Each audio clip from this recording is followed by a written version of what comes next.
First Ladies, we have so many with us. Welcome to Madame Barrow, Your Excellency, from the Gambia, Madame Bio from Sierra Leone.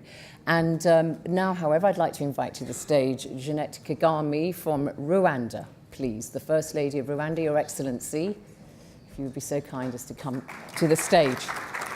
I'm being blinded by the lights, so I can't see where everybody is. But how could I miss you in your resplendent orange frock, Your Excellency? Thank you.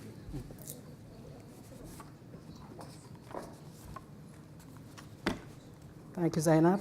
Madame Kabore, our chair, dear sisters, esteemed partners, honorable ladies and gentlemen. I'm going to share with you the Free to Shine campaign that we launched in our country last month. And it was under the theme, My Child, My Pride.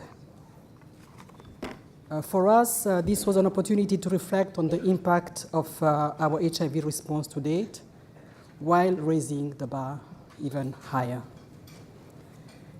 As of June, in regards to the 1990 benchmark, we had 89% of people who have been tested, 91% have suppressed the viral load, and 92% of the people living with HIV are on antiretroviral therapy. And by June 2018, the mother-to-child transmission rate in Rwanda stood at 1.5%, and over 97% of health facilities provided prevention to mother transmission services, contributing to 96% of neonates receiving necessary antiretroviral treatments. My organization, Imbuto Foundation, has also been deeply engaged in the journey through initiatives such as the Family Package Program, offering a comprehensive package of services to families affected by HIV and other sexual reproductive health programs, promoting the rights of our youth to access information along with the quality treatment and prevention services. Esteemed audience, these results could not have been achieved, understandably, without a shared vision between the policymakers, implementing agencies and partners to see the realization of a people-centered approach for true health equity.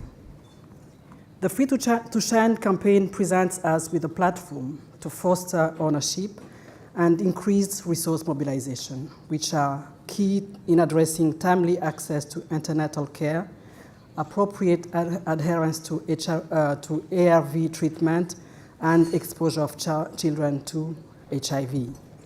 And through this campaign, our Ministry of Health, alongside with my foundation and diverse partners in HIV response, have set out to reinforce our national interventions as a way of further strengthening our commitment to achieving zero new HIV infection by 2020.